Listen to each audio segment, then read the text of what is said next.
Good evening, ladies and gentlemen. Welcome to Monkey in the Morning. I'm your host, the Ranting Monkey. Hope you're having a wonderful Saturday, I believe it is. Hope you're having a great day out there. Hope your Friday went better than some did. Holy crap. I take responsibility. I slept last night. This is my fault.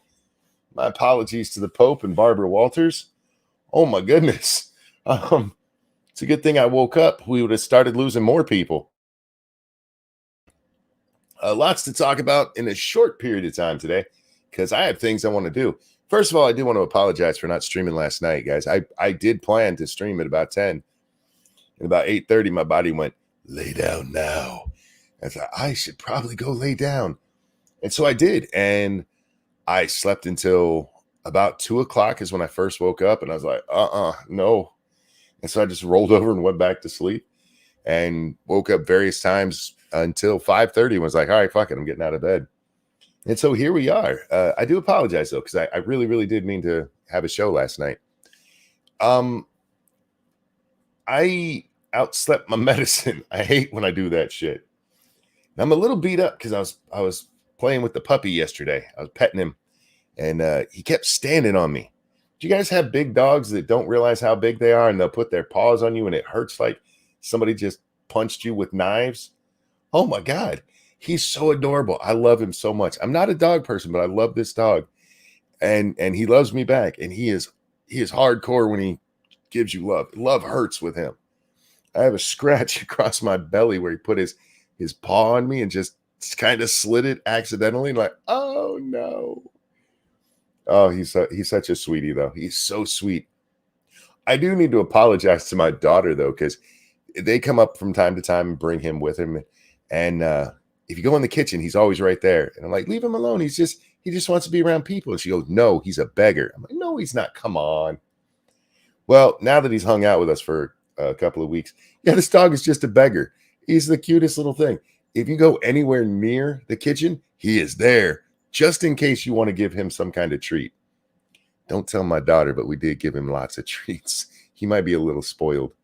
But yeah, he's so huge, and he's just a little beggar 24/7, except for when he's sleeping. I should take that back. When he sleeps, he's not a beggar. But if he hears you go anywhere near the kitchen, he will wake up. I don't have a lot to say about the couple of people that we're going to talk about first. Barbara Walters. I was never a huge fan of her stuff. I know she was huge with a lot of people. She gave us The View. She gave us the old Barbara Walters interviews. She was was it 60 Minutes? I forget where she made her news debut, but she kind of changed the way news was done. So it's not like I ever purposefully watched Barbara Walters, but she passed away last night, apparently. What, 90, 92, 97? I know both of these people were in their 90s. Good runs, man. You can't complain if you make it to 90. But she passed away last night. And 2020. Thank you, Ham Beans. 2020 was the show she was on. But she passed away last night, as did Pope Benedict the 36th, or whatever his designation was. Sorry, Catholics. I have no idea. I'm not Catholic myself. I know we have a Pope. That's as much as I follow him. The Pope Benedict, he's the first Pope in 600 years to resign. No other Pope has done it. They all stay till they pass away. But Pope Benedict was like, nah, bruh, I'm gonna go retire and not have to deal with the entirety of the Catholic Church in my old age. And so he went and retired. And we got who do we have now? Francis? Is that the one? We have Pope Francis now, and apparently last night we knew he was sick. The Vatican, the Pope himself had put out, please pray for Benedict. But yeah, he passed away too. With these two, I know one of them is 97, one was 92, or I think that's what I read. Both of them made it an incredible age, man. If I make it to 92 or 97, don't be sorry for me. Remember me. If I make it to the 90s, just remember me. I think we're going to see a whole lot of remembrances of Barbara Walters, because she was a staple of television for a long, long time, guys. Those Barbara Walter interviews were huge. She's one of the few news people from that time that I remember going on late night television on a regular basis. Walters was 93. I was close with 92. But she would go on like David Letterman's show, and she would go on, I don't know if she ever went on Carson. I remember seeing her on Letterman. And she's one of the few news personalities at the time who did that. Kind of cool, I guess. And she made, it made news a little bit different. And again, partially because she gave us The View. I feel like God's only going to give her one wing for that. Like, sorry, you can only fly in circles because of that. I don't have anything really bad to say about the woman. I mean, other than The View is vapid and stupid. But I just wasn't a fan. I didn't watch. But I know it's going to matter to a lot of people. We're going to see all kinds of... She is journalistic royalty, y'all. Journalistic royalty. So you're going to see all kinds of compilations about her the next coming days. And if you didn't know who she was, look her up. Maybe you will like her stuff. But yeah, I take responsibility for that. I slept. That's my bad, y'all. Whoopsie. One day there will be a woman to be the first to make an impact in news media, probably Jennifer Lawrence. No, I mean, it's unmistakable the impact she made. I mean, presidents talked to her for reasons that I can't explain. And they'd have the, was it before the Super Bowl? She used to have her series where she'd do the Barbara Walter interviews, but there were special days that they did it. Like, was it before the Super Bowl? I can't remember. And, yeah, she'll I get your joke there about the Jennifer Lawrence thing, by the way. But she really did. She made quite the impact in journalistic integrity. That's funny I say that with the next story. Look, I think she was just, she was a talking head, but she was really huge at the time. So to her family and friends and stuff, my condolences. Now, that kind of leads us into Cat Tenbarge. No matter what you thought of Barbara Walters, she was 100 times better than Cat Tenbarge. We need more Barbara Walters than we need Cat Tenbarges in the world. Fuck. So I wake up, I read this stuff about Barbara, I read about the Pope, and I'm scrolling Twitter and I see this. Let me put this on the screen. This. Cat Tenbarge just put a bullseye on Laura B's family. She publicly mentioned her husband, and all because Amber Heard's team hates her. Insane when mainstream journalists target your families because you read court documents. And Cat says, sure did. No denying it. No denying it. She later qualifies it like, oh, look, they're public figures. Whatever. You dox somebody. It's over the goddamn Amber Heard trial, which has been over for how long now? How long? I've told you guys before that this chick, this is discount Taylor Lorenz. This is Taylor Lorenz's little lackey.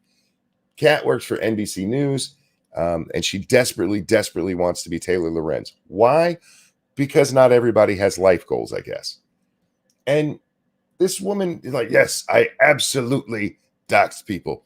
Beth has no idea who Kat is. Well,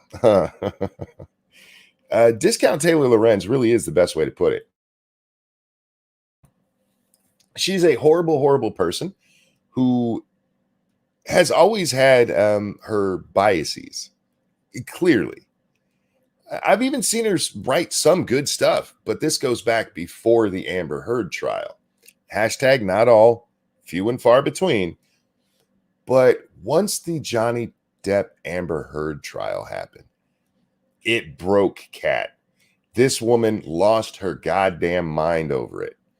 She absolutely hates anybody who thinks that Johnny Depp wasn't a serial abuser who got away with one here.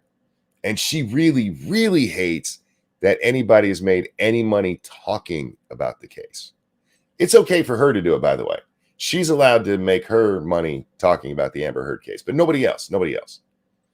And yeah, what little is left. You're not wrong, unacceptable. I don't know how much you guys have paid attention to this woman, but seriously, she's insane now. If you ever want to set her off, all you got to just go ask her why she doesn't believe the proof that Amber Heard is an abuser. She'll lose her fucking mind.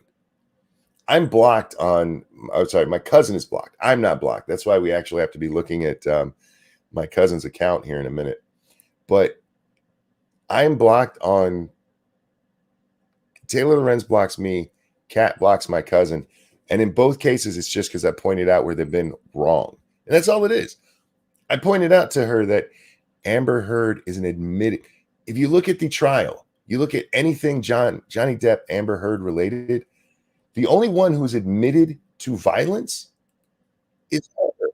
It's Amber. Officer Buck, thanks so much. Hello, drunk. I'm Monkey. Happy almost New Year to you as well. To you as well. Hope you're over there being happy. Barbara Walter, thank you so much.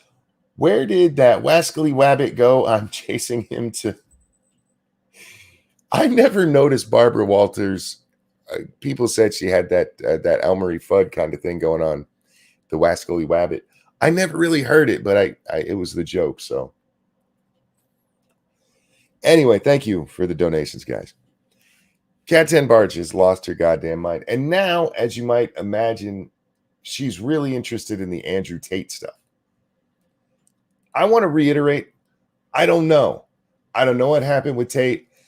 There is video of some of the women apparently who were abused. I'm using air quotes, who've come out and said, no, I wasn't abused.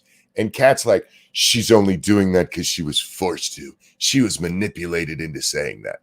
Apparently, you only believe women when they're saying horrible shit. If they're saying, yeah, nothing happened here, then never believe them because that's a sign of abuse. Isn't that wonderful that the telltale sign that a woman is being abused is if she doesn't say she's being abused? No, if she denies it, it's kind of like being a racist, right? If you deny being a racist, you're racist. That's what Ibram X. Kendi tells us. If you don't say you're a racist, you're a racist. But this is kind of what's happened over here with the Andrew Tate thing. Look, I'm no fan of Tate. We talked about his marketing and how he puts himself out there yesterday. I was not complimentary in any way, I don't believe.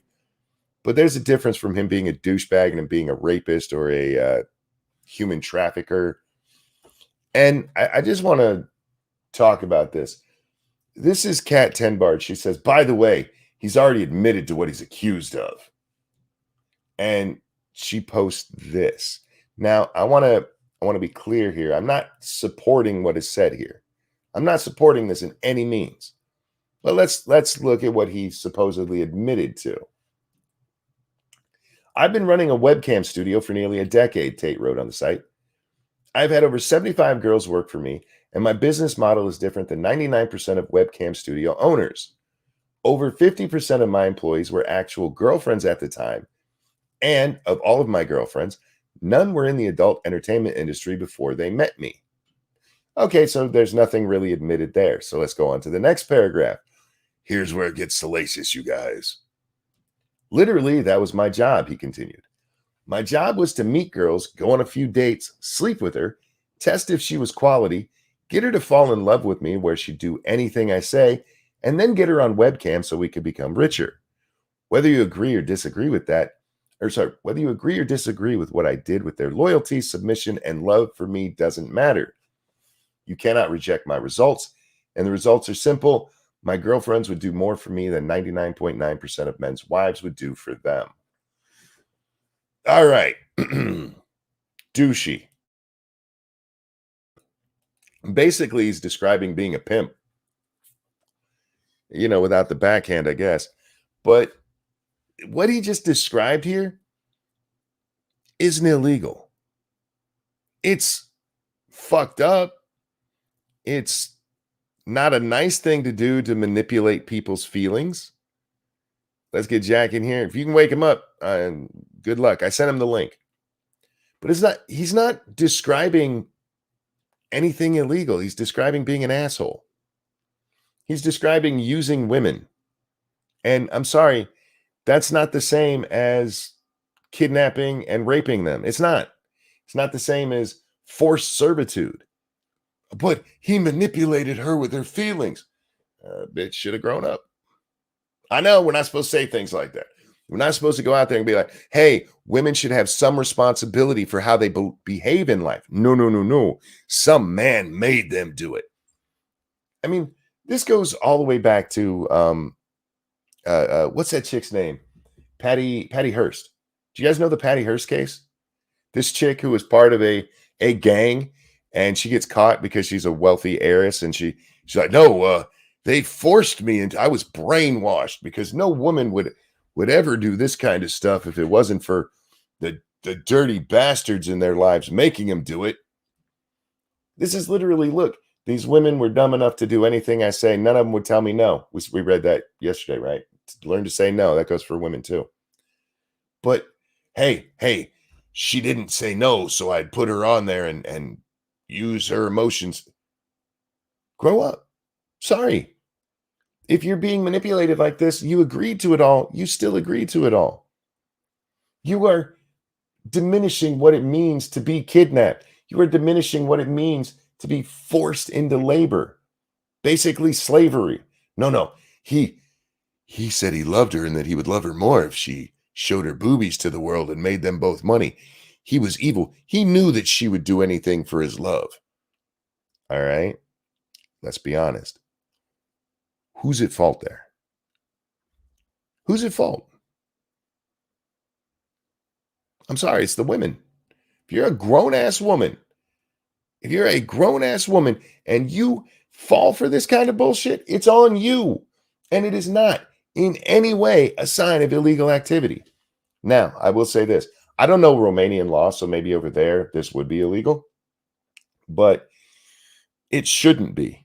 Because once again, all you need is somebody, anybody out there to tell women, grow the fuck up. We need to start holding women responsible for their actions. He talked me into showing my titties to everybody. He talked you into showing your titties and you being the operative person there. You were the one who did it. You could have left. But he wouldn't have loved me. He didn't love you, dummy. He used you. But I'm a woman. Shut up. I'm tired of hearing that shit. He admitted what he did. Well, he's being accused of human trafficking. This is not human trafficking. Sorry, it's not. Did Tate engage in human trafficking? Maybe. I don't fucking know. But I haven't seen anything that says that he actually did. And all the evidence that I've seen is at best specious. At best, it's you got to really make it work to make it work. Like what we just read there. Was it kind of like a pimp whore relationship? Sure. But other than prostitution being illegal, that's not illegal either. Retired pimp, thank you so much. Homeless and holeless, my pimp hand broken. Oh, I'm sorry to hear that, man. Being manipulated is different than trafficking? Abso-fucking-lutely. And I'm so tired of this stuff, man. This arrest is a rehash of the same arrest years ago. Actually, it was just earlier this year. It was in April. Unless they had done it again prior. So we had the detainment back in April. But lots of people are pointing. Apparently, Andrew Tate was on Big Brother and he hit a bitch. I don't know. Again, I don't know what all the truth is to this because we've seen so much manipulation that I don't believe anything anymore until I get to see everything. Or at least see enough of it to where, again, Kat right there. I'm going to show you her post on this. This is what this bitch said. Pay no attention to the fact that there's two messages on this. This is how fucked up Twitter is. I have these two messages here. This is Ranting Monkey account. I can't get to them. They won't even let me read whatever those two messages are. And I've gotten one in the last like 6 months. It used to, or in the last 2 months, it used to only just be one. But anyway, this is what she says. By the way, he's already admitted to what he's accused of. No, he didn't. No, he didn't. That's a flat out fucking lie. Because this is not what he's accused of from what we know. It makes sense that I hit the satanic number on the night people are defending Andrew Tate with their whole chest. By the way, Kat, the satanic number is 666, not 66.6. That's 1/10 of the satanic number. But she's not very smart. Apparently this she retweets this. Big Brother Andrew Tate filmed beating a woman, then making them count bruises in sick video. Now, this is one of the things that I don't know, because we've seen. Oh, sorry.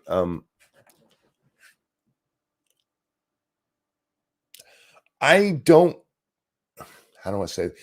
We've talked about the Marilyn Manson thing, where Marilyn Manson had consensual relationships with these women, and they admit that everything that happened was consensual, but they're like, he beat me. Like, did you agree to it? She's like, yeah, but it's because he had all the power because he's a rich, famous.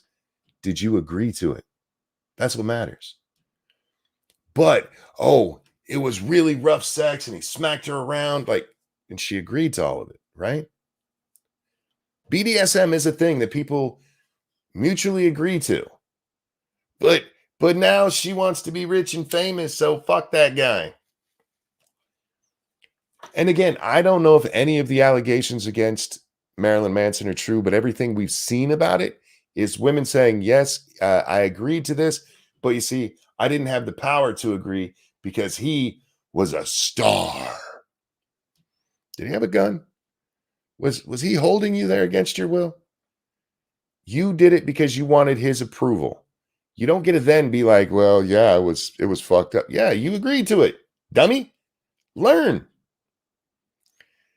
Agreeing to sex isn't agreeing to rough sex. No, but Sleepy, in these cases, they actually agreed to the rough sex. The same thing goes on with Dave Portnoy, the guy from Barstool Media.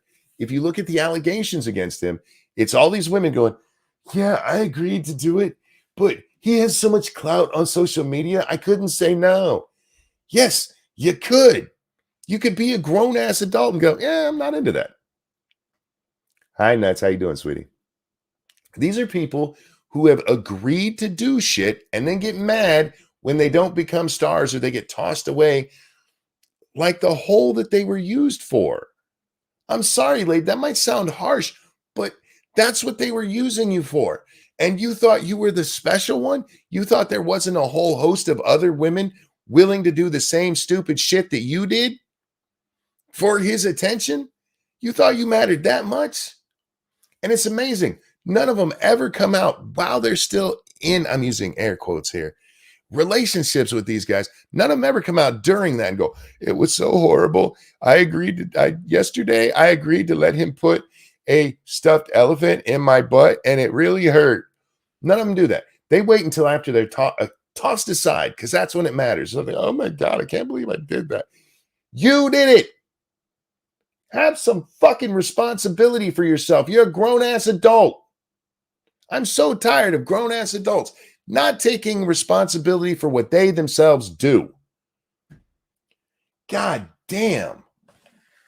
And in this case, I don't know. When it comes to Andrew Tate, I don't know. But we do know that some of the women involved in this have come out and said, yeah, it was no big deal. I was willingly a part of this. We know that's happened. And again, even in that case, Miss Cat Tenbarge here, well, you really can't trust the victim here because sometimes they'll lie to cover for the abuse. Really? Really? So the only time, and it's great because she has a thing for the new year where she says, I want to leave in 2022 people not believing women. Can I get to that? She's tweeted so fucking much. Can I find that tweet? Because it's wonderful. This woman who's out there, yeah, you can't believe this woman who says she wasn't abused. She's like, yeah, what I really want in the new year is people to believe women. Go fuck yourself. God damn. Can you be more self-serving? Seriously. Christ. Okay, I can't find that tweet. It is on there if you want to go read through Cat Tenbarge's Twitter. But yeah, you have these examples of these women who are saying, and you know what? Here's what you do. Let me help you out here, Kat. I'm not talking about those women. There's your answer. We have these women who said that they were part of this and agreed. I'm not talking about those women. There's your answer. It doesn't have to be all women. It doesn't. For fuck's sake. Why are you making more victims than there were? According to him, 75 women work for him, right? 75. And you can't be like, well, no, it was number 34, not number 35 that I'm talking about here. You couldn't do that. You got to be no, it was all women. By the way, she's really, really upset about Greta Thunberg getting pushback. She said this, since she was a little girl. By the way, she was 16 when she first came up, so she was young. But please stop saying little girl like she was 8. But she says, since she was a little girl, men have been making jokes about wanting to rape Greta Thunberg. Who? This wasn't mainstream or anything. Was there maybe a weirdo out there? Maybe. Most people did not go after her as her. Certainly not with rape jokes, for fuck's sake. But since she was a child, since she was a little girl. What the fuck are you talking about? Since she was a little girl. These jokes are rape culture.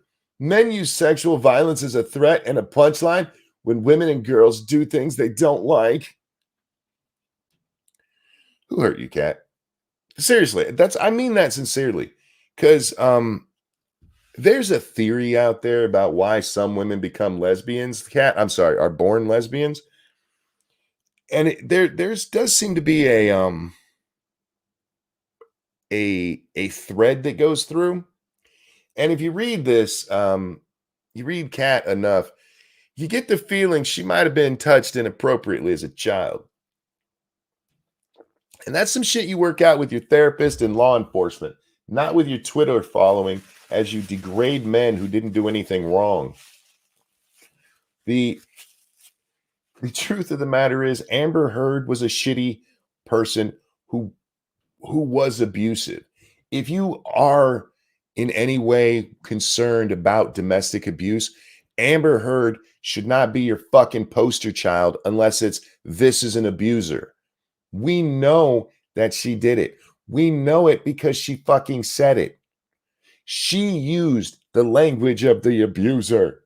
Yeah, you guys like to talk about this is how abusers talk. She did that over and over again. Over and over. It's on fucking tape. Oh, but no, they didn't let her have character witnesses. Yes, they did. She just would have had to pay to fly him in because nobody would fly in on their own because she's a horrible bitch. Meanwhile, everybody was like, I'll go testify for Johnny. Fuck yeah, I'm coming. Hell yeah. And the most that they have from Johnny is actually from his assistant writing a text who's like, Johnny's sorry he kicked you last night. He didn't mean to do it. Did he do it? I have no idea. But using their own logic, sometimes the abused fight back. Oh, but no, he's the man. He's got to be the abuser. This is why I'm not kidding, guys. I need to sit down and do it. I need to sit down and catalog these horrible fucking news people. Because Kat Tenbarge is growing, and I don't just mean her waistline. She is becoming the next Taylor Lorenz. She's growing in that manner. And people like her, these what they call them is social media reporters, or they like to use digital reporters. They like both of those terms. Technology reporter, that's another good one. They never actually report on technology. It's never like, here's the newest, here's a good review of the 4080. That's the one they're coming out with over there at NVIDIA, right? It's 4080 or 4090. I can't remember. But it's never like the newest graphic card I'm going to do a review of. No. Their technology reporters are people who hang out on Twitter and get all of their stories from there. It's literally who they are. And they're growing not just in popularity, but in influence across the media. You'll see them showing up like Ben Collins. Remember when we watched him crying? What is it the media needs to do better with the Club Q shooting? I mean, we already are completely in the bag for LGBT. What if you want your anything LGBT? no matter how degenerate, we are in the bag for it, but we should have done more. We should have done more. That little fucker, they're growing in popularity, and it's disturbing because they're, one, incredibly bad at their jobs. Incredibly bad at their jobs. In fact, I found this. I wasn't even looking for it going through Kat's timeline. Because again, my cousin can't see it. So when I read through his Twitter, I don't see her. But I'm scrolling through and she links this debunking of the Twitter files. This wonderful debunking of the Twitter files. Did she actually go through and pay attention to what was written in there? Nah, bruh. Why would you do that? Why would you mind? She's part of the narrative, so she's got to make sure she's on the right team. It's from a website called emptywheel.net. It looks like a WordPress blog. Not that there's anything wrong with that, but that's where it's from. Dumb and silent we may be, led like sheep to the slaughter. Elvis Chan hacks the Klan and the Twitter files. Okay. In one of the many false claims, Michael Schellenberg, many false claims, motherfucker brought receipts. Literally, see, this is why I didn't like the COVID one, because they didn't bring enough receipts in that. They brought fucking receipts. In one of the many false claims Michael Schellenberg made, see this thread for another, in his Twitter files thread purporting to address Twitter's handling of the Hunter Biden laptop. I love that Hunter Biden and laptop are both in quotes here. They're separate, but in quotes. All right. But which focus a lot on non-Twitter material on the laptop. Yeah, it weaved a story. Anyway, he made this claim about the deposition of FBI assistant agent in charge, Elvis Chan. Were the FBI files warning of a Russian hack and leak operation related to Hunter Biden based on any new intel? No, they weren't. Through our investigation, we did not see any similar competing intrusions to what had happened in 2016, admitted FBI agent Elvis Chan in November. Okay. Yeah, this is all from the deposition. Chan was interviewed as part of a lawsuit filed by Eric Schmidt before Schmidt was elected to the Senate. The suit alleges that the government has violated the First Amendment. It's the suit that's going on. And then he points out that Schmidt's complaint has part of Washington's address in it. That's where the sheep to slaughter. Schellenberg tweet is part of the argument that the FBI warned the social media companies specifically about Hunter Biden. Indeed, his tweet is premised on the claim that the FBI gave, quote, warnings of a hack and leak operation related to Hunter Biden. Quote. In fact, though Hunter Biden came up in the deposition 36 times, Chan's testimony was that Hunter Biden came up in just one briefing with social media companies in which someone from FBI Foreign Intelligence Task Force, Laura Delholme, refused to comment in response to a question from Facebook about already published New York Times story. All right. I'm not going to read the rest of this. I'll throw it into chat if you guys want to. He goes on. He's like, look, in his testimony, he said he didn't do this. He doesn't pay any attention to everything else that was said. Nothing else that's in the Twitter file there matters because Elvis Chan said that he didn't do it. MSN, thank you so very much. How dare you, sir? We are completely true and unaffiliated with the government. Now get to your gulag, right? Yeah, let me throw this in the chat for anybody who wants to go through and read this stupid shit. But anyway, this is what Kat is retweeting. They pay no attention to the fact that, yeah, the FBI is even... It's in the fucking records. It's there. You can't deny it, for fuck's sake. I mean, you can, but you'd be a liar. But what happens? That gets tweeted out by a reporter, by a journalist who works at a mainstream media company. So therefore, it has a lot of influence. It has weight behind it because it's not just some asshole who's on a Substack like Michael Schellenberg. He's not a real reporter. You cannot understand unless you're deeply into this stuff. Let me say you may not. You may not understand just how upset the mainstream media is that this wasn't given to any of them, that this was given to Substack reporters who now, I mean, it is curious that they all formed like this newspaper together right as this was coming out. I don't know if Barry Weiss had already started or not, but I know that the other guys were just regular Substackies, but now they're working with her on I forget the name of it, Freedom Journal or whatever the fuck it is. But the mainstream media, they are so mad that they didn't get this story, that it wasn't dropped in their laps. So they just have to talk about, they would have buried it. You're right, Pirate Radio. They would have pulled out a piece here and there of something that made them look bad just for the salaciousness of it, to get somebody to read the article, and then they'd bury it. That's why it wasn't given to them. But they're pissed.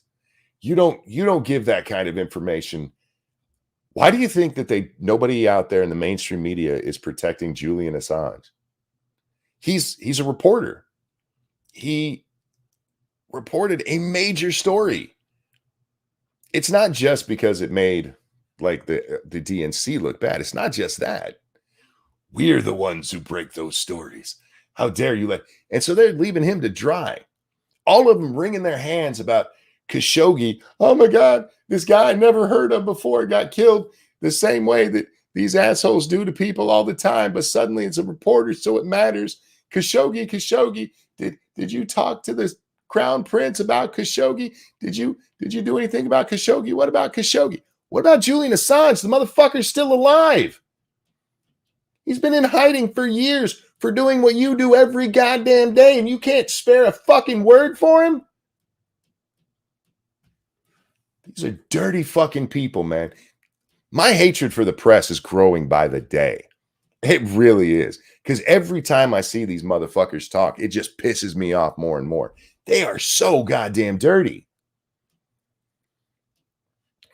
How many of you, I'm going to ask a serious question. How many of you ever heard the name Khashoggi before he got killed? Any of you? I've never heard his fucking name, and I follow the news pretty fucking close. Never fucking heard of Khashoggi. But suddenly, I mean, this is years later, people are still talking about him. They were asking Biden when he went to see the Crown Prince, did you talk about Khashoggi? No, they didn't, because frankly, right now, we're trying to deal with huge energy prices. Did you talk about Khashoggi? Nobody fucking knew Khashoggi. But now, I mean, yeah. Monk sounds more hick the angrier he gets. Depends. I'm trying to keep my voice down because there are still people sleeping in the house. Try not to shout too much. Maybe it's my hat. Maybe my new hat did it. I don't know. Maybe it's making me a little more country. Yeah, they don't give a shit about other reporters. They care about being treated as the royalty they think they are. That's what it is. How many people can name Griner opposed to the other guy who's still locked up? Right. Yeah.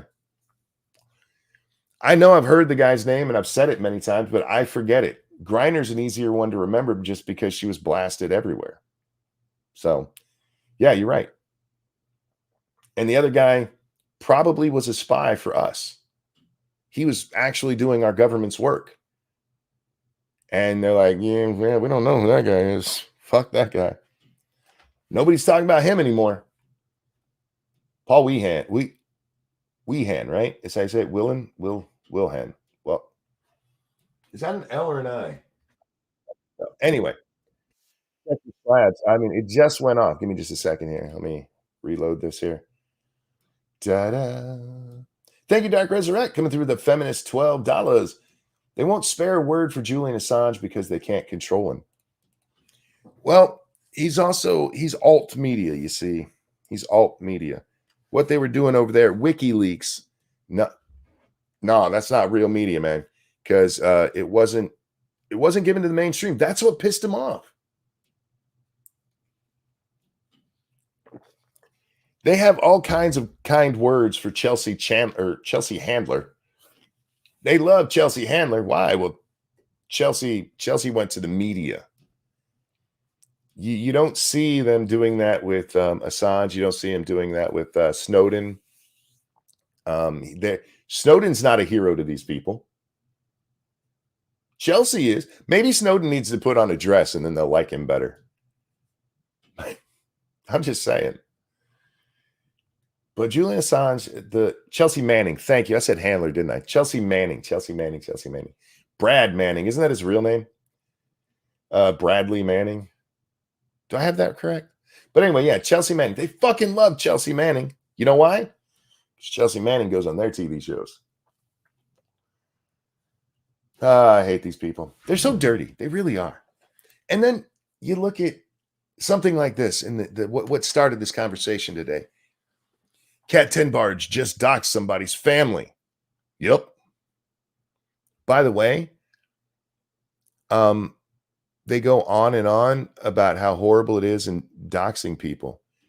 Cat Tenbarge, a big part of her last 48 hours of tweeting is how fucked up it is. How fucked up it is that people dox other people. And it's so fucked up. Meanwhile, in that same 48-hour span, Cat Tenbarge dox people. Yep.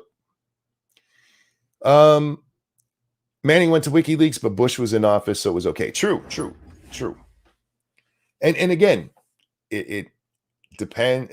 There is a big difference of once everything blows up, where they go. If Manning had still only been talking to alt media, this spy, this horrible. Why is this spy even out of jail right now? Yeah, fuck this shit. For the record, I think both Manning and Snowden probably deserve jail. Hear me out. While there's stuff there that should be leaked, what they did was illegal. And you could make the good argument that it compromises our foreign intelligence. And this is where we get into the problem of, I think our government needs to be a lot more open. We need to see a lot more of what's going on as it's going on, but there are parts of it that do deserve to be held back a little bit. Now, a lot of the stuff that we learned from these two people is stuff our government shouldn't have been doing, and that's fine. That is whistleblowing. Some of it was just, that shouldn't have been released. Where's the line? I'm probably not the right person to say, but they probably should have got a couple of years in prison for, releasing classified information. I don't think that they were being malicious and trying to help the enemy. So I don't think it's treason. But Trump not pardoning Assange and Snowden proves that he was a coward. I don't know how much he paid attention to it, to be honest with you. And I hear you, and that's a perfectly valid argument to make. But I really just hope that he hadn't paid enough attention, because I don't want to believe that yet another, Biden's doing it right now, I guess, that another one of our presidents is just such a fucking cunt. I know that's going to get me the yellow circle, YouTube, but seriously, these two men, never mind. I've already ranted this rant. Snowden probably deserves a couple of years in jail, and Assange deserves a fucking apology and a blowjob from whoever he wants. The shit they've done to this man for doing just journalism. It's literally just journalism. This stuff was brought to me. I'm going to report on it. But he might have asked them to. Did he? Well, maybe. Do you have proof of it? Well, they gave it to him. Did he ask them to go get it? Because if he didn't, there's no crime. Fuck off. There's no crime. You can be as mad as you want that he published it, but he's covered under the First Amendment.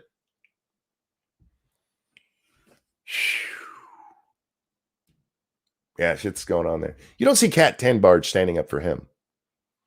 She's over here. She said that when she doxed these people, right? The one chick she doxed, and I'm not saying their names, one, because I don't remember them exactly, and two, because I'm not going to dox them on the show here, but that she basically uses her same name on Twitter. She just cut off the last couple of letters, And then looking up her husband was easy because it's public information. And this is how they smear. This is how they smear journalists. You still doxed it.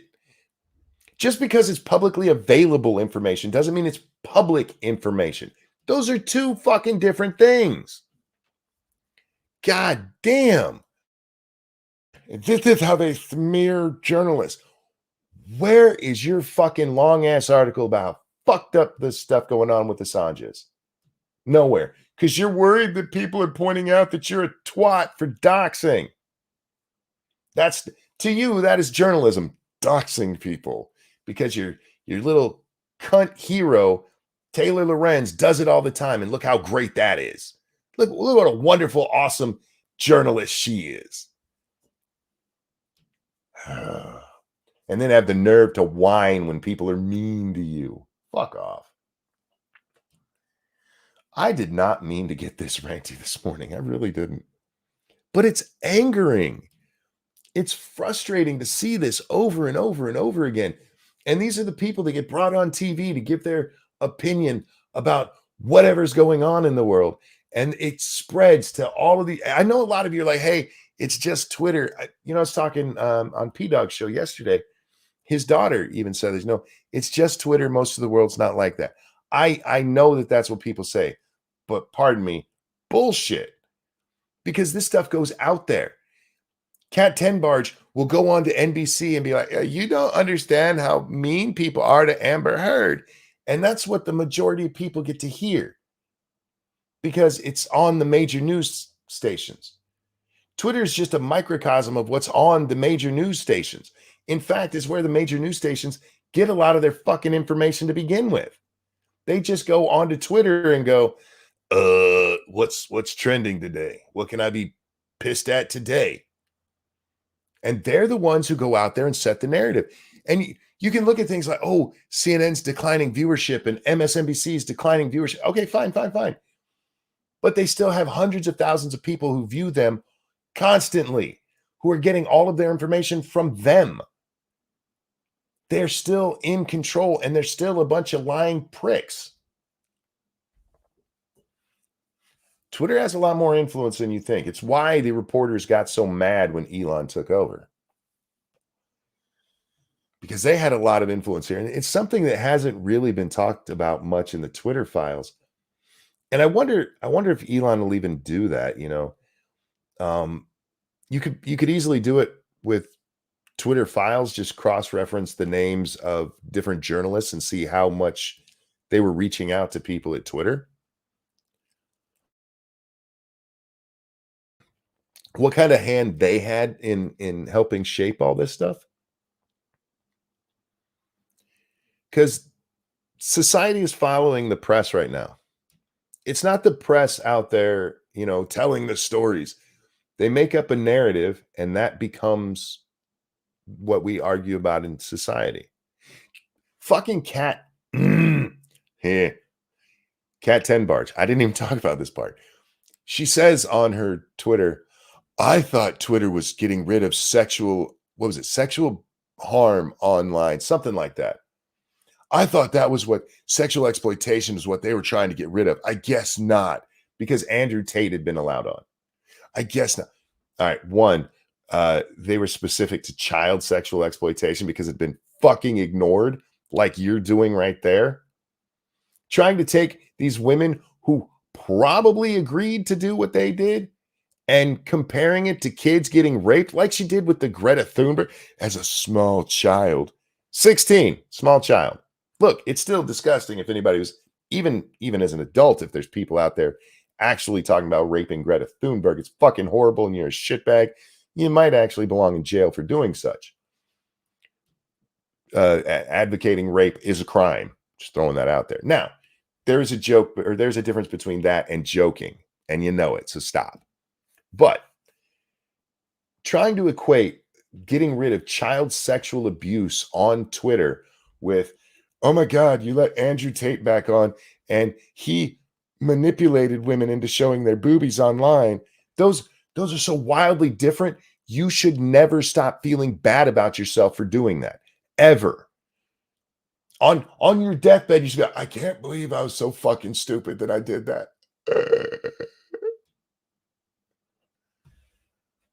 Man, I fucking hate this shit. Can y'all tell how much I hate this? I know I talk about the press a lot, guys, but it is important. It really is. They control everything. Your politicians aren't out there saying, hey, look, we saw this and it's a bad thing. They're out there going, yeah, I read in the Times. If you go back and watch the second impeachment of Donald Trump, almost all of their evidence was it was in this newspaper, it was in this magazine, it was in this TV show. That's where all of their fucking evidence came from. Speaking of which, a slight divergence here. The final report from the January 6th committee was released last night. No, sorry, Thursday night, where they tell us, yes, there was a lot of information going back to mid-December that there might be violence at this January 6th rally. But it wasn't until the day before. I'm not kidding. This is what it says. It wasn't until January 5th that they really were like, oh my God, violence might be coming. And by then, it was just too late to do anything. So you really can't blame anybody in the intelligence community who should have been watching this and who should have known this was coming. You had two fucking streamers, bloggers sitting in their basement. I don't know where Jack sits. I think he sits in his living or his kitchen. I'm in my basement, him sitting in his kitchen. We're telling you this, 5 days beforehand? Like, guys, this has the potential for violence. Stay away. Please don't do this shit. Right? But your intelligence community, your FBI, the people who were over there deep into Twitter going, hey, this guy made a joke about the election. These motherfuckers couldn't figure it out. Not really their fault. You see, even though there were all these signs going back to mid-fucking December, not really their fault. Not their fault. That's what they're telling us, you see, because they had to explain why it wasn't their fault that they didn't have more security there, knowing what was possible. Bullshit, they wanted violence. Yeah, I agree. They let this happen. They knew. Now, okay, there's a couple of different things here because we know there were glowies in the crowd. We know there. Yeah, Bubba, you got me. You beat me right there, you son of a bitch. Not to mention some glowies at the event. Yes, we know there were glowies in the crowd. Tell me this: they didn't have enough information until the night before to know that there might be violence. Why were there glowies in the crowd?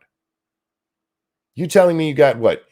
Oh, we did a quick operation to get glowies. Just we looked at pictures online to see how to dress them. Fuck off, okay?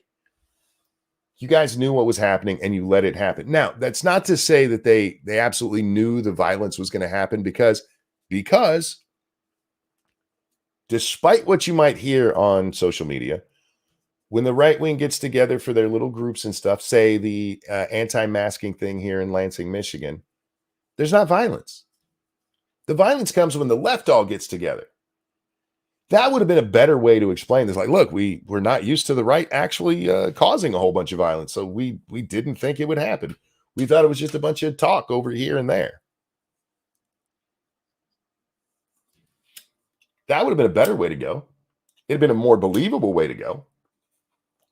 Rather than, yeah, we didn't pay that much attention until January 5th.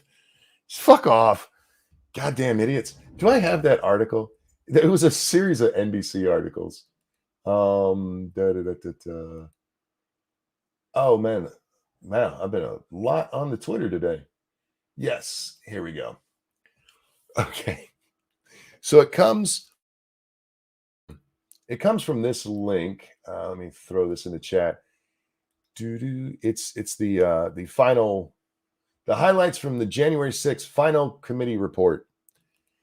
Because we were all holding our breaths. We were all going, "Phew, I can't wait to find out what the January 6th committee told us." So yeah, here we go. Bam. All right. And what to know. The House January 6th committee late Thursday unveiled its formal 8-chapter report. It's formal. 8-chapter report summarized its investigations into the deadly attack of the Capitol. What's up, Alex? How you doing, my friend?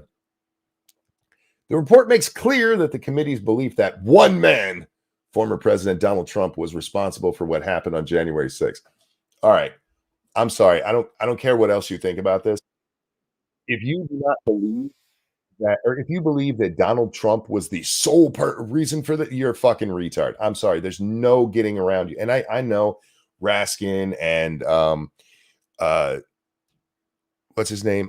Kissinger and Liz and the guy who looks like a dick. What's his name? Adam Schiff. These are the people we're talking about. So yeah. Monkey's Horse, thank you so much. Ah, shit, here we go again. Thank you for the feminist $12. I appreciate it. One man made that happen. That's fucking stupid. Was responsible for what happened on January 6th. A mob of his supporters who believed his stolen election lies violently attacked the Capitol in an attempt to stop the peaceful transfer of power. That's another one of their favorite sayings, peaceful transfer of power. I feel like they should be holding up rings and all turn into like different dinosaurs or something when they say it. It sounds like some stupid shit from a kid's show. Peaceful transfer of power. Now, that's not to say we shouldn't have a peaceful transfer of power. It's just the way that they, just like democracy. It's just one of their goddamn catchphrases. Brr. I'm still stuck on deadly attack. Well, look, man, look. They did kill Ashley Babbitt that day. They did. So I'm just saying. The committee provides more details about a robust, organized campaign. All right. A robust, organized campaign to assemble and deliver a bogus slate of electors. Well, unless you believe that was part of what caused January 6th, there's no reason to bring that up. You shouldn't even been having your nose involved in it. But they did that because they wanted to embarrass people. And identifies a less well-known Trump-allied lawyer as a key to the plot, which the Justice Department is still investigating. This is what's that lawyer's name? I forget his name, but the guy who told Trump that it was legal-ish. It might be legal for Pence to say, I'm not accepting these. No. And again, it's okay to have that legal opinion. It's okay to have opinions that are wrong. It's not illegal. But that's part of what no, not Sidney Powell. Fuck, what's his name? It's probably in the link here.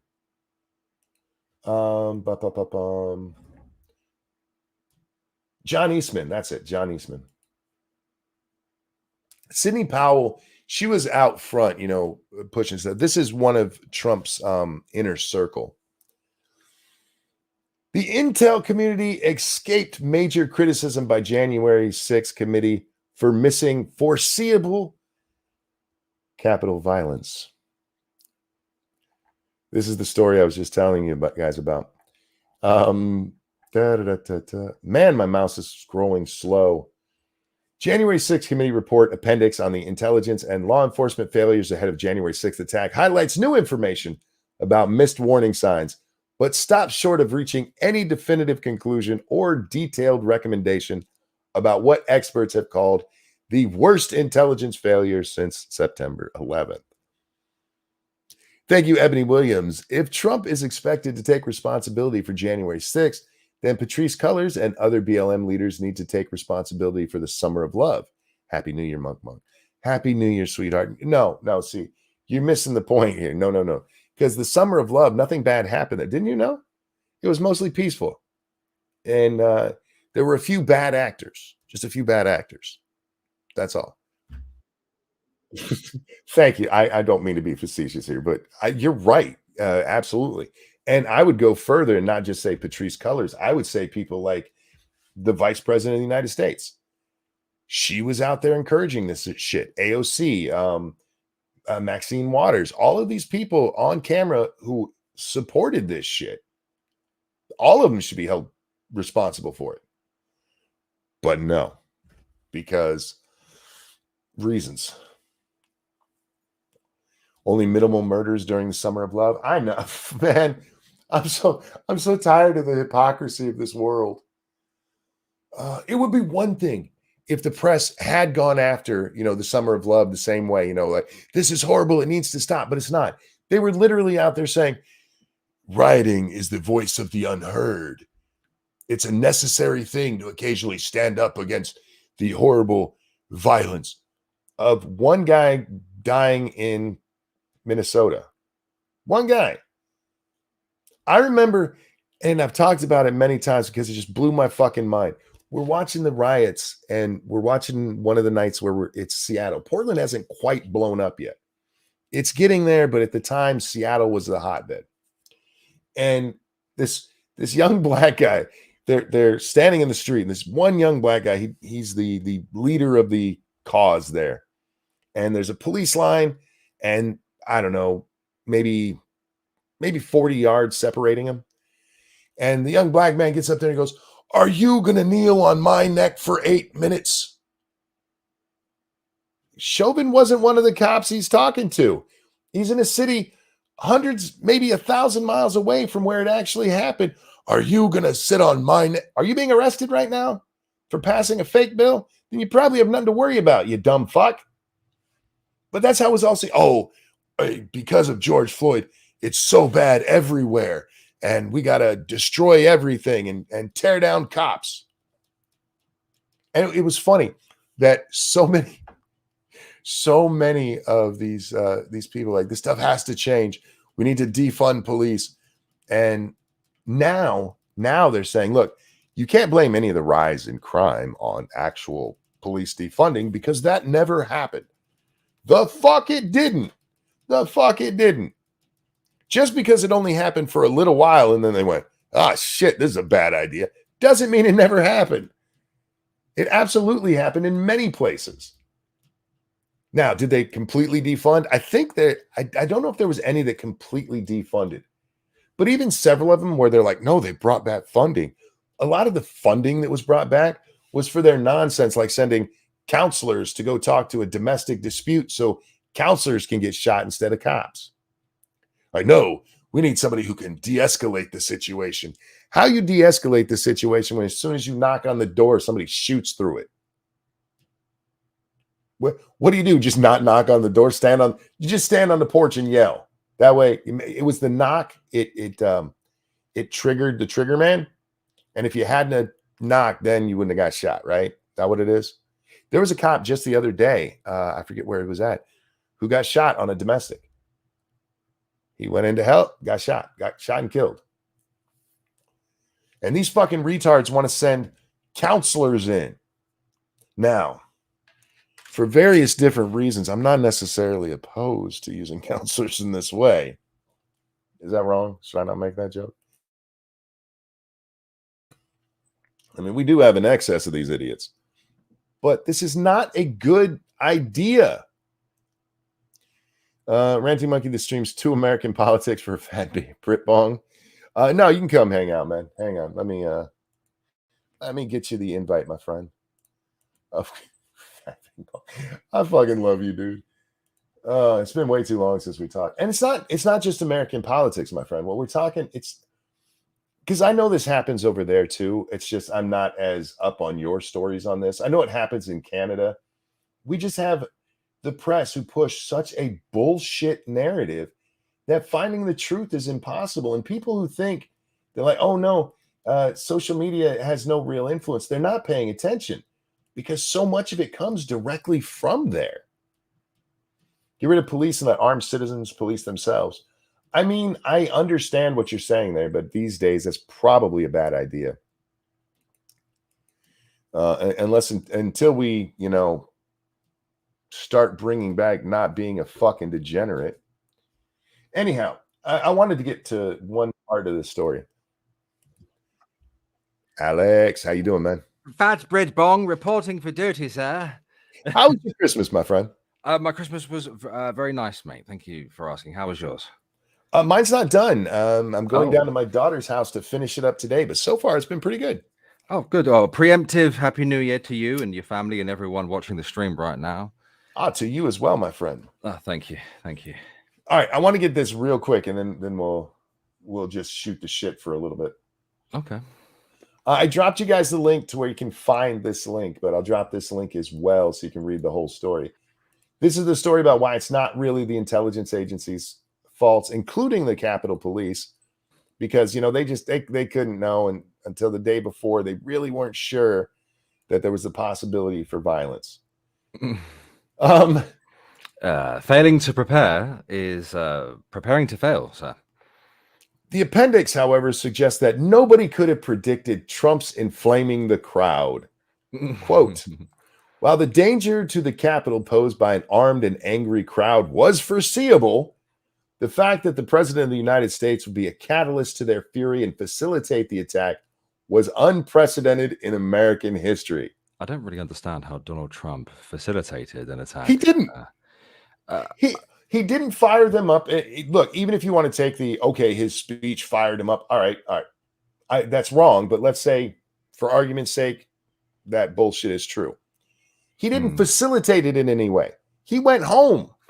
I don't also understand how he can be solely responsible, because if that's the case, then if he is singularly responsible for everything that happened on that fateful day, January 6th, then you must then release everyone who was charged. You would think so. It was all his fault, but nah, bruh. No one has personal responsibility. No one has personal agency. No. Nah, bruh. It was all Donald Trump. If it wasn't for Donald Trump, none of this would have happened. Which, again, by that thinking, you're absolutely right. None of these people should be found guilty of anything. It was his fault. So Donald Trump not only has a evil weather machine, but he has like a mind control, like Yuri, like your Command and Conquer, Yuri's Revenge style thing, like machine as well. He can. Okay, I just wanted to clarify. He's a bad man. He's a bad man. He led to the day that will live in infamous infamy. Yes, today is a day that would live in infamy. That's like the most American thing you can say ever. It really is. But yeah, for fuck's sake, man. Oh, dude, I'm just so tired of our press, and it's, again, I know it's not just ours. I know yours does this. Occasionally, I read the BBC. Don't get me started about the entirety of the British media, all of it. Like, at least you've got some good ones hit sometimes. All of ours is, yeah. Well, I don't know how good any of ours is if you're talking about the mainstream. I know people like Fox, but seriously, guys, Fox follows a lot of the same stuff. They do break away, and we'll talk about other things that are important and good for them. But look at Fox's January 6th coverage. I mean, they're mostly in lockstep with everybody else. I have to ask you, Monkey. I do vaguely remember there being a documentary about January 6th. You know, that one fateful day. Are you talking about the New York Times one? I can't remember who it was by. I remember it being advertised as the most overdramatic fucking thing ever. Kind of reminds me of the comparison between British documentaries, like animal documentaries, and American documentaries. You know, British documentaries are like, and here we have the wild and whereas American one, and then there's motherfucking army ants going up. You know what I mean? Like, yeah, we're a little bit more sensationalist than you guys are. Yeah. I appreciate that about America, but although that was ridiculous to sell it in such a manner. Come on now, it wasn't that bad. Behave yourself. Massive points out that the Trump speech wasn't even done when the riot started. This is what I'm saying. Like, you know what? Maybe that's the problem. Trump should have told them to stay there till the end so they could hear him say be peaceful. And since he didn't tell them to stay to the end and he didn't lock him in there, it's all his fault. I don't fucking know. I really don't. I don't really understand. Well, I mean, I suppose on a presidential level, the president is technically responsible for the entirety of the nation. But in this particular circumstance, I don't know about this one. I mean, it's a strange one, Monkey. I don't really know how to approach this kind of thing. I'm not of the mind of solely holding him responsible for anything. But look, in your opinion, how much responsibility do you think he should take? None. Okay. It would be different if he was out there talking about how we need to, by any means necessary, keep this from happening.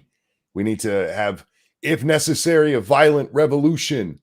But he didn't say shit like that. Well, I've now that you've mentioned it, now I do vaguely remember the speech itself, and I do not remember at any point in that speech him inciting anyone really. No, he was talking about how it was horrible that it was happening, and saying that is their favorite new term, stochastic terrorism. Fuck off. It's not.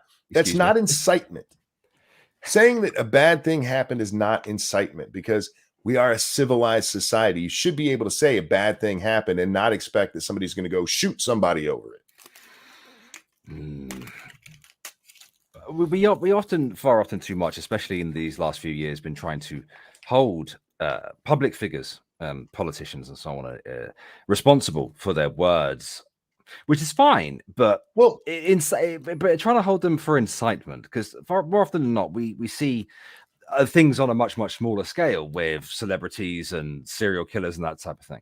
I mean, we at the end of the day, we kind of sit back and we realize how ridiculous that is. But of course, we don't do this when it comes to politics, because it's a team sport, and that's exactly what politics will always be: is a team sport. Yeah. Here, let me give you an example. I think it was either AOC or Kamala Harris, and I forget which one, but one of them literally said about the riots in 2020, people need to stay in the streets.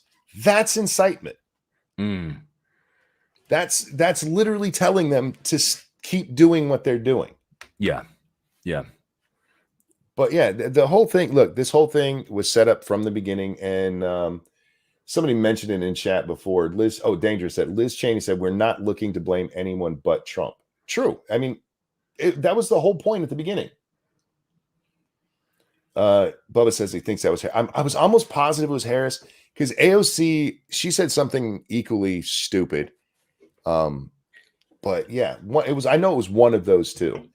And then you had people like Maxine Waters who said, don't give them a minute of rest when they're in public talking about Republicans. I think I remember that speech. Maxine Waters is the lady who looks like James Brown.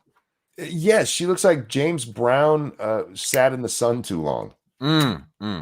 Yeah. Thank you for reminding me. I remember that speech now and thinking, well, hold on, that's incitement. It's absolutely incitement. And she's like, no, it's not, because I was just talking about in their public duties and to, you said get in their face. Yeah. Anyhow. The American left is just a great source of entertainment to me personally. The double standard, it never ends. Yeah, I guess. I have to live here though. Yeah. So I see the entertainment value, I really do, but I have to live here. You do have to laugh, though. I do. At the end of the day, you have to laugh. There were a bunch of Democrats that were inciting. There absolutely were, and all of their stuff about here's a Republican inciting. You can't find an actual politician who was like, we need to stand up and fight, other than rhetorical fight. You might have some bloggers, they dismiss bloggers when they want to, but when it comes to something like we need to have a revolution, suddenly it's like, oh my God, they're the most important people ever. Have you noticed that? When it comes to alt media, we don't matter at all unless we're needed to matter. It's funny as shit. Of course. It's but it matters. It's convenience. Everything is convenience at the end of the day. I do need to talk about this because I did put it in the tags and I don't want to get in trouble, for doing the wrong thing. Right before I went to air, I saw that Moist Critical had a new video. And so I was watching it as I was getting everything set up. There's a new thing on Twitter. Holy shit. What's happening with him? Because your audio went really bad for a moment there, mate. Hang on. Stig Helmer, thank you. That is incredibly generous. He says, Happy New Year. Happy New Year to you as well, sir. Holy shit. Am I allowed to mention the amount? I usually only mention the amount if it's one of our known donation things. But that was very, very generous. And thank you so much. What I said, Moist Critical, you know who he is, right? Yeah. Charlie, yeah. He did a video and I was watching it right before I went live. And it was because there's new changes to YouTube. And I'm like, fuck. This is the new change. You are not allowed to swear in the first 8 seconds of your video. I thought that had been around for a while. To be honest with you, mate. Well, I thought that was the key to monetization. No, you're not allowed. It used to be you're not allowed to swear in the first 30 seconds of the video. Okay. And actually, you were allowed to swear, but it was only you could swear 3 times, and you weren't supposed to drop F-bombs, but as long as you didn't drop more than 3 in the first 30 seconds. Now, the only thing hell and damn, I think, are the only 2 allowed. Damn is a curse word. Yeah. I didn't realize we were still in the 1950s, monkey. Is that based on like well, what is it? You have like 5 seconds or something to get someone interested, otherwise they won't stick around and watch the whole video or whatever. I think you remember the old days when we used to sit there analyzing all this sort of shit. Sure. But yeah, is it based on that? I think what it is that they're trying to save time. Hear me out here. Chances are, if you're going to swear in that first 8 seconds, you're probably going to break the 3 swears in 30 seconds. Yeah. So I think it's just probably a way to do that. Real quick, thank you, Dark Resurrect, for that feminist donation. I appreciate it, my friend. He says, if you see them in public at the gas station or the restaurant, make them uncomfortable, get in their face, and let them know they are not welcome. Maxine Waters. Thank you. Yeah, that's what the bitch said. What did she say? Sorry? If you see them in public at the gas station or a restaurant, make them uncomfortable, get in their face, let them know they are not welcome. That's incitement. It is, yeah. It's incitement. You're telling people to invade other people's spaces. Like, yep. Someone gets in your face, what are you going to do? You're going to probably hit them, right? Well, make them know they're not welcome. All right. And if they stay? Yeah, then what? Yeah. Ebony says, damn is the worst thing I say. Damn is by far not the worst thing I say. No, it's not. No. Yeah. So yeah, YouTube has this new thing where, and apparently it's retroactive and a whole bunch of people are getting hit. Oh, they can't apply new rules retroactively. That's retarded. But they always do. No, I agree with you, but this is the advertising thing. So the way YouTube sees it is those videos are still up. Ads will still be played on them. So if they're going to be played on them, they have to follow these new rules. I don't agree with that nonsense, but it is what it is. So the poor content creator that's been on the platform for 10 years has like 4,000 videos. Has to now sit there and well, it sounds like some people don't even have time. Like, give people a minute, I suppose. The hard part here, what really sucks for people, look, it doesn't bother me because I've been demonetized for so long, it doesn't matter. But a lot of people like Moist Critical, he's going to have to live like I do now, where everything I upload is instantly yellowed. Yeah. Instantly not suitable for all advertisers. Because the way that the system looks at it is if you get too many of those not suitables in a row, then they just put you as always not suitable and you have to appeal every one of them. You may remember, in fact, I was listening to your stream, I think it was yesterday or the day before. Yeah, and do you remember when Irate Bear was still around and I uploaded a video of 30 seconds, black screen, and it was just me saying, I like pie, I like pie, I like pie, and it was demonetized. Yep. And it got refused after so-called manual review as well. So yeah, I truly do believe that there is such a thing as blacklisting. There absolutely is. Yeah. And they can deny it all they want to, but then you'd have to explain how not only Bear, I did a video one time. It was just like that, but I did a whole normal video. I didn't swear one time, not one time. I wrote the script like I normally would. And then I went through and took out every place I swore. And I watched it repeatedly to make sure. And it got demonetized. And I challenged. And what happened? Denied. What's up? Our human reviewer. A human reviewer. Hello, Megan. Megan, how you been, my friend? Happy New Year, my friend. It's not New Year yet, so it's New Year's Eve. But I probably won't see him again until after the New Year. See you next year. Way.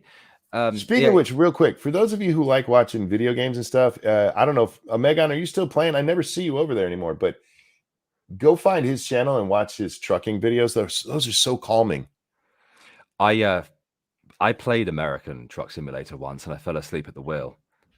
I like it. I just have trouble backing up. So when it comes to that part, I'm just like, fuck it, I'm not playing anymore. No, I'm not saying the game is boring, by the way. I actually quite like the concept of it. But I actually fell asleep playing it. When I went to get it, I was reading the comments on it, and it's like, this game is oddly addictive. And so I played it, and I'm like, this game is oddly addictive. It really is. Well, it's because you can build up your own empire of trucks and stuff like that. That's the part of the game that's attractive to me. And Megan mentioned me 3 times in his video yesterday, and I still don't know why. And that's the other part. I mean, I like Omegon's YouTube stuff. I really do. I follow him on YouTube, but I really enjoy just listening as he's playing video games. That one that he was playing, the Greatest Catch or whatever, the sailing one, I just sat there mesmerized. And I've talked about this before on the stream when he's shown up. I know I'm like fangirling over your boat game, but I really was. I just sat there like I could go to sleep right now. Fishing North Atlantic, that's what it is. Yeah, but yeah, he says he still Twitches Monday through Friday. So yeah, make sure you're following him on Twitch, guys. Whereas I do nothing. You don't. Why is that? I don't know. I mean, I can't even really be called a content creator anymore, can I? Maybe. The last stream I went on was yours. Well, that's content. Yeah. Well, it's not on my channel though, is it? I just have no desire for it, mate. No desire whatsoever. I just don't know what. I have no identity anymore when it comes to this kind of stuff. Just can't bring myself to do it. Like yesterday, I really was not up to doing a stream, but I couldn't stop myself. Well, you know the things that I've said to you in DMs. Sure, yeah. That is that, dude. It's that. Without wishing to make the stream about that, you know, it's that. No, that's fine. Yeah. I'm compelled. Like today, I actually have stuff I should be doing right now because I'm leaving the house today. Not forever, guys. Just I'm going to be out and about, which does not happen very often. And I didn't do a stream last night because I got so tired, and I was like, okay, I got to go to sleep. I'll probably wake up around 3. That shit didn't happen. But then once I was up, I'm like, I got to do a stream. I got it. And it's not like for monetary reasons or anything. Don't get me wrong. This is my job, but it's not like I was like, oh, if I don't do this, I won't have ramen. But it's just this incessant need. I got to do it. I have to. You just said incessant, by the way. Incessant. Isn't that the word? Incessant. My bad. Yeah. Omegon, no pressure at all, but the link is in your chat or in your DMs if you'd like to hang out. Bring him on. I want to confront him. I haven't got to speak to him in years. We always miss each other with chatting. It's probably been like years. Yeah, 3 or 4 years since we've got a chance to actually talk live. Hooray for Monk getting fresh air. Yeah, going down to see the grandkids today, so Monkey's happy. That's awesome. I have a smile on my face. Plus, I'll be wearing my new cowboy hat. Fair enough. Like Scribble's got me a cowboy hat that looks like Arthur's from Red Dead 2. Yes. And I love it. And when I'm not wearing my headphones, it is on my head. Be right back just a moment, mate. Yeah. The only time I didn't wear it, guys, is I showered last night and I let my hair dry first. Lady Monkey actually came into my office. She's like, I'm surprised you're not wearing your hat. I'm like, gotta let my hair dry. I don't want to get the leather all wet. Ugh. I'm back. Sorry. Welcome back. Now, I don't really have much else to talk about. I was just bitching about the press today. Well, yeah, that's fair. So I am curious. Do you want to come back? I do and I don't, if that makes sense. Yeah, without wishing to gush and be all personal and all depressive on your stream. I've approached you a couple of times. I've tried my best to articulate my issues. Sure. Yeah. To you, I'm not the best at articulating these kind of things, because honestly, it's it. No one told me that after I would get to the stage of acceptance with the MS, that there would be an identity crisis afterwards. And it's I even approached Shadow, who's just thrown £5 via super Real chat. quick, the Shadow Loaf knows. Thank you. Incessant noun, insisting on incest. LOL. Also, oh hi there. Hello. Look, sometimes I butcher words. It's okay. a known fact. I do it too. So yeah, I'm not. We all remember substantive. All right. Okay. Yeah, I'm really not ashamed. I have no shame about it. And neither should you. Nah, look, I fuck up sometimes. I'm human. I'm still wonderful. But anyway, now you said identity crisis. How do you mean? If you don't mind, you don't have to talk about this. I'll change the subject if you want. Well, no, I don't mind talking about it, because at the end of the day, it's still something that does relate to you on a grander scheme of things. Because, well, what does one do when they have, a disease, are chronically unwell, and kind of how do they approach this kind of game? I don't know, dude. I don't really know how to explain it to you, but depression plus just not knowing what to do and what I have an interest in anymore. You know what I mean? Now that part I understand.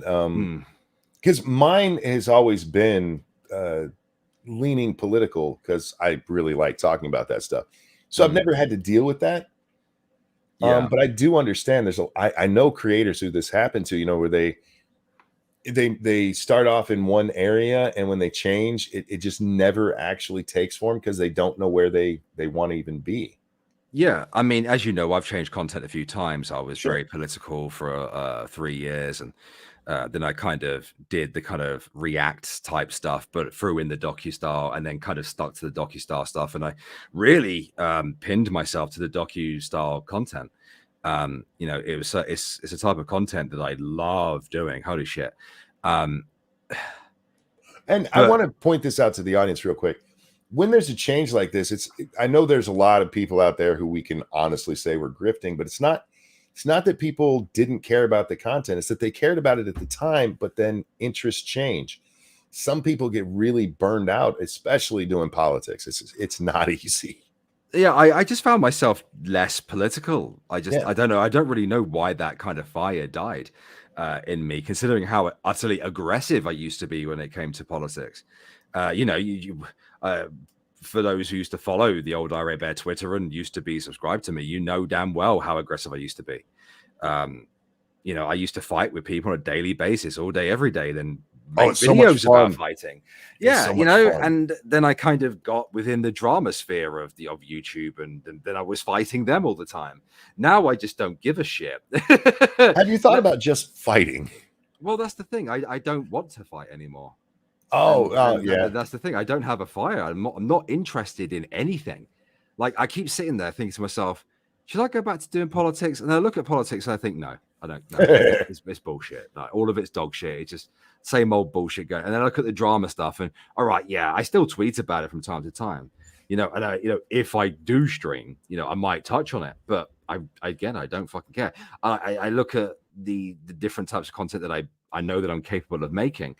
I'm just like, I don't fucking care. I don't care about any of it. I care about nothing. And that's the thing that gets me. I care about nothing now. And I don't know why. That's the bit that fucks with me. And I realize this sounds like, a depressive talk show therapy session. No, but I actually get it. We're trying to do. Yeah. No, I get it. There's times, and it's not that I don't care. It's I get so overwhelmed occasionally.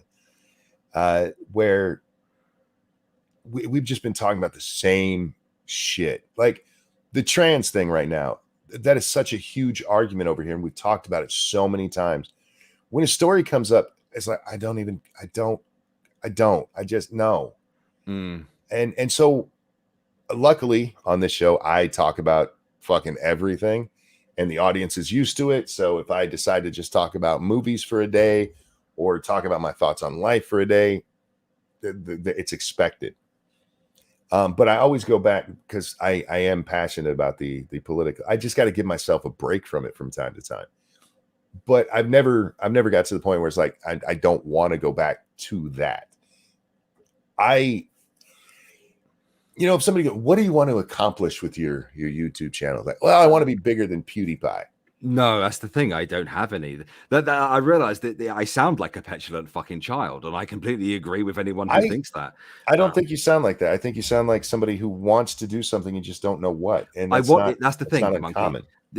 What I want is I want to do something. I don't. There's no goal. Like I'm not like I want to get the silver play button. I don't. There was a time when I wanted it, and I don't care about that sort of thing anymore. It's not, I don't give a shit about the numbers anymore. Like I know damn well how obsessive I used to be over numbers. I just don't care about. But the idea that I want to do it. I want to do something. I don't know what. Like I've got this huge list of ideas. I have this massive list of content that I would like to fucking make. You know what the problem is? I sit at my computer, Monkey.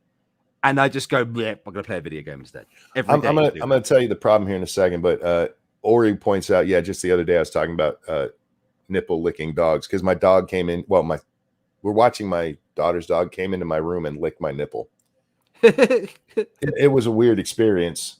One I don't ever want to repeat. But my real answer to what I want to accomplish with this is just to entertain people, but hopefully also educate them on the world around them. Those are my things. But you know what? I'm going to say this, and this is going to sound weird. Your problem is that you don't care about the numbers. That used to be a big problem for me, remember? No, because that can be the goal, is just hitting those numbers. And there's YouTubers who this has been a problem for too, where it's like, I want to hit X number, and when they hit it, they lose all the passion that they had because that was their goal, and they finally met it, and they didn't get a bigger goal at that point. It's just like, well, I did it, so there you go. You need to care about the numbers. And don't get it twisted. It's not like I don't have ideas, because I do. No. I think about it this way. I have loads of ideas. I sit at my computer, mate. I think about it, and then I don't. Here's the thing. If you had the goal of, say, I want to get 50,000 subscribers, how am I going to do that? Well, I have this, and this. Well, let's make this and see how that does. Okay. And that leads you down the rabbit hole of how do I make this better and better? How do I get more people? And it's not necessarily the content. It's not necessarily like for me, politics. It's getting the people in to watch me do it. See what I'm saying? Does that make sense? It does. And I also agree with foreign native, like hard to shoot when you don't have a target. I understand, like, obviously you have to have a goal. You have to have something you want to achieve. But as you know, for me, for me, with the politics stuff, in my head, you may remember, for me, I was fighting something. For me, I was fighting for something. Even though technically speaking, I know I was somewhat naive for even thinking that, that anything I did political in those 3 years mattered. None of it mattered. Of course, none of it mattered. I did one thing that mattered, that really mattered in that 3 years. Okay, and that was to host the charity stream that we did for Charlie. You guys remember that? That was the only thing to me that mattered. But to me, the content has to matter. Real quick, Jack, how are you, my friend? Oh, pretty good. I see my timing was off. You weren't wrapping up yet, so I can come back. No, we're just chatting YouTube stuff here. I really do think, Bear, if you look back, a lot of that though, it was driven by what we were doing in the background. Yeah, maybe, but at the same time, mate, like that what you and me were doing didn't last forever. And don't get me wrong, I was horrifically and autistically obsessed with Social Blade and the analytics that YouTube gives you and things like that. But at the same time, the content did matter. What we were talking about mattered. And that's the thing. It's not that the content itself doesn't matter. It's that the goal isn't the content. The content leads to the goal. I find myself far more energized when I am paying attention to, like, okay, where have we gained? Where have we lost? What's working? What's not? even though the show itself will happen whether I'm looking at that or not. Just personally, I feel more energized when it's like, okay, this is the goal for today. This is, at least this week, I'd like to see a bump here. Yeah.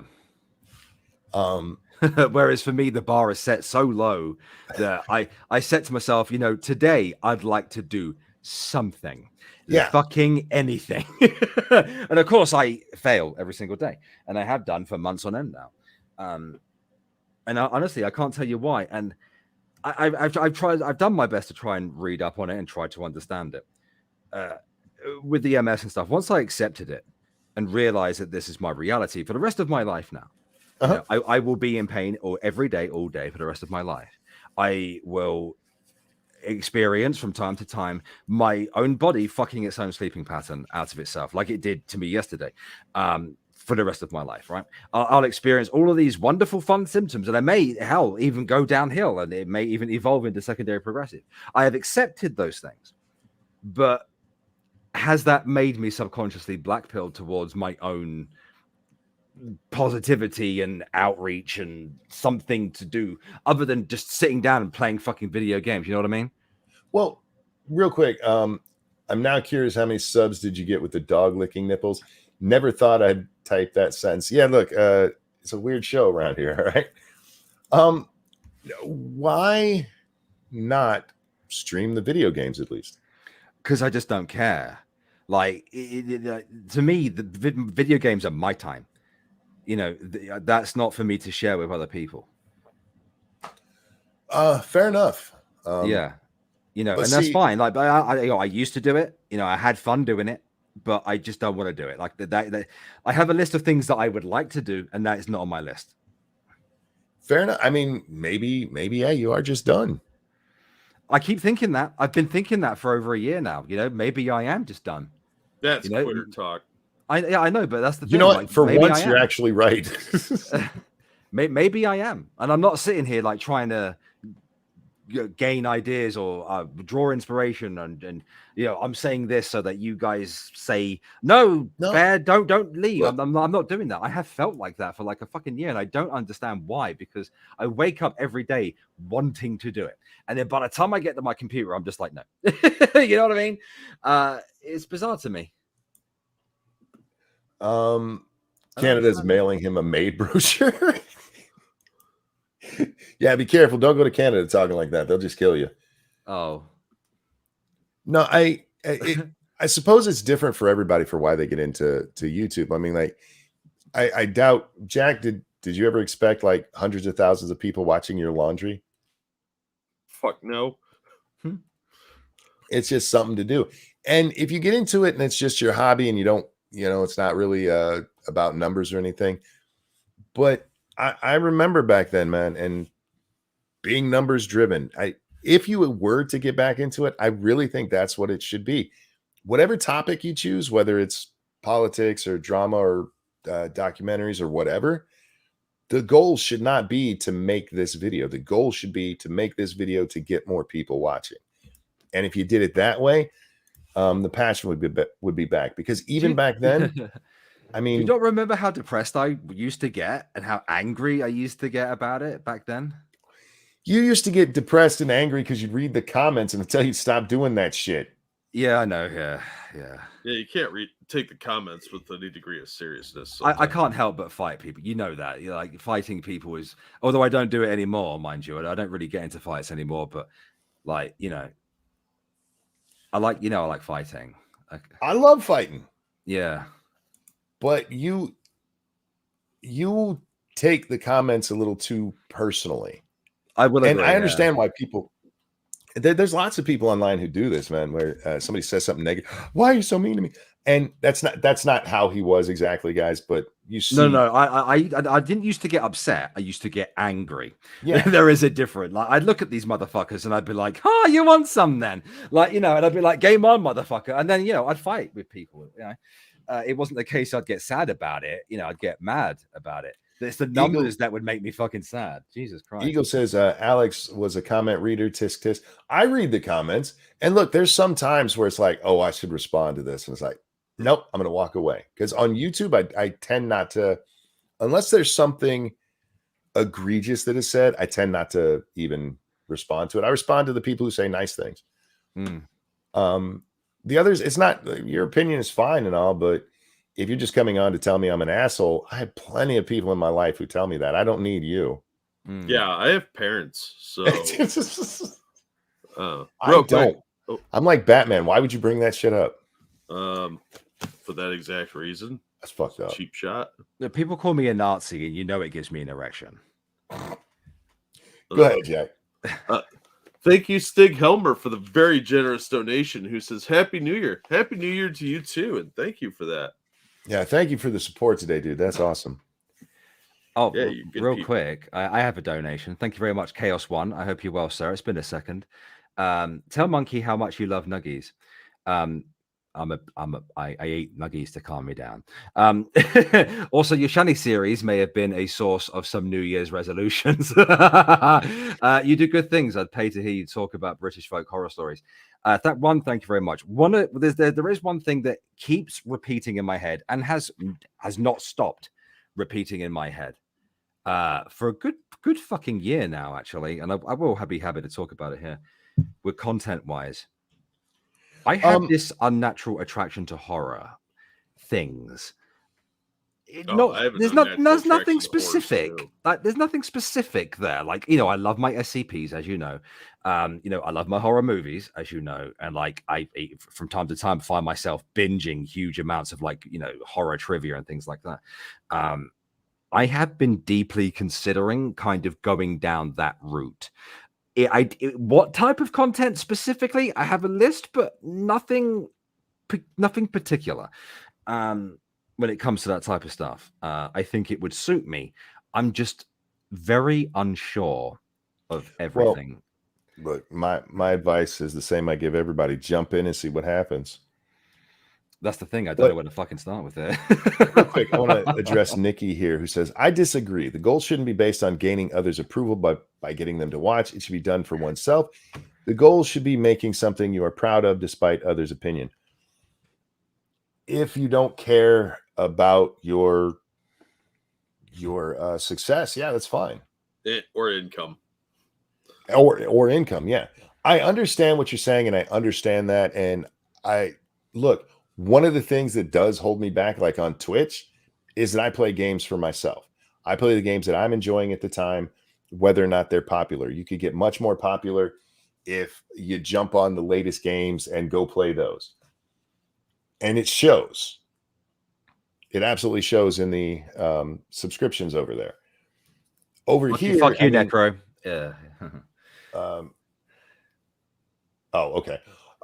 Did you know Medicare's last stream is tonight?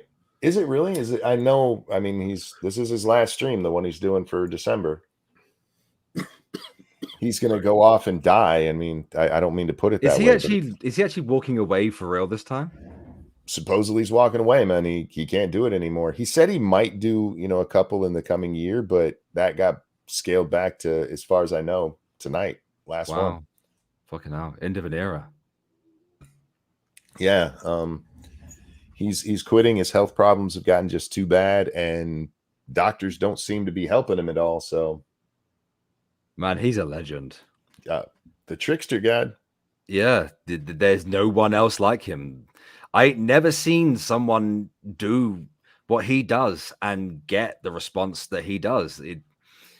It's insane. It's wild to me. It's Trickster God will find a new form. I don't know. I mean, last time he walked away, it's because he was disgusted with the community. This time he's walking away because he's dying.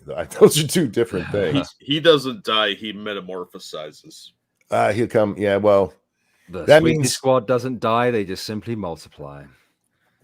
He'll have to embody a new host, and God knows who that'll be. Yeah, there'll be some form of Armageddon coming, and he will mutate into mocking that. So yeah, but yeah, I do hope he. I hope they find a way to cure him, because the guy, as far as I know, is not that old. No, I believe it's just a little bit older than me, maybe. I think. Ministry of Wrong Thing, thank you. Blindly following, chasing your own audience is a good way to get radicalized. Be careful doing that. You can still make the kind of content you want while playing the algorithm. Absolutely, yeah. All of you who like my videos and like you should make more videos. The reason you want more of my videos is because I was playing the algorithm and doing things that audiences would like. I still enjoyed it, and it was still on, what I wanted to do, but it was within the confines of chasing an audience. It absolutely was. I am an example of why a content creator should never listen to their audience, and that's not from me throwing shade at anyone watching this, because I don't like what I mean in the realm of content suggestions. Like if say a content creator wanted to change it up or whatever, or wanted to adapt their content, the creator should figure it out on their own. They shouldn't really put it to the audience, because the audience is subscribed to you because you've already made the content that they're there to watch at the end of the day. Real quick, let me get this. Cast1X, thank you. Barbara Walters died. Betty White, Barbara Walters, the queen. How many seals remain? Now Medicare, I worry for the future. Yeah. Seals is opening quick. It depends though, because well, if they're criticizing you, sure. Like if they're overwhelmingly criticizing you, yeah, then listen. But like in terms of like content wise, even content wise, it can be helpful to pay attention to what the audience wants. There's a difference between just blindly doing what the audience wants and taking suggestions. Well, of course. Yeah. So all of this is within context, of course. Nikki said it depends on how you define success, talking about, the success with channels. Look, take Scribbles, for example. Scribbles has a job. This YouTube is not his job. So if he grows, it's great, but he doesn't go out of his way to push things for that reason, because it's a hobby. I absolutely depend on this. This is my job. And just like any job that I would do, I want to get better and better and move up. I don't want to start as the fry cook and stay as the fry cook. I want to be managing the store. Well, you remember I was, horrifically obsessed with the concept of improving, and adapting and moving with the times, and as it were.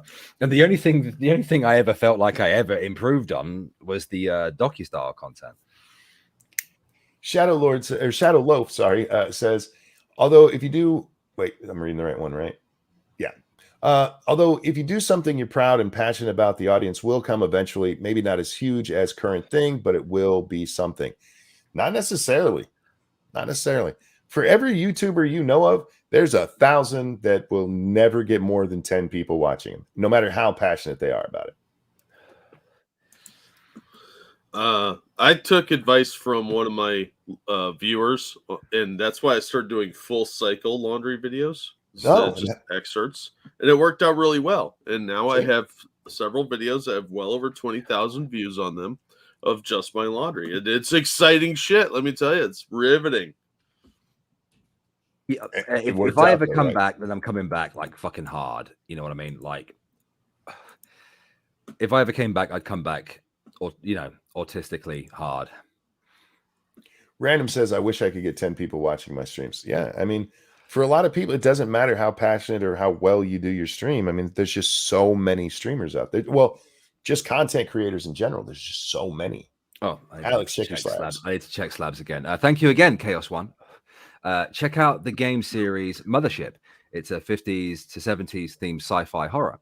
One of the modules revolves, I can't speak now, around a planet of crash ships where newcomers are expected to give a pound of flesh of a communal feast to show their commitment to its community. That sounds a lot like my current RimWorld playthrough, dude.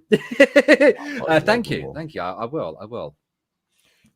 Guys, I got to wrap up here. And Jack, you were a little early for the wrap up today, but I hear Lady Monkey getting ready for our trip.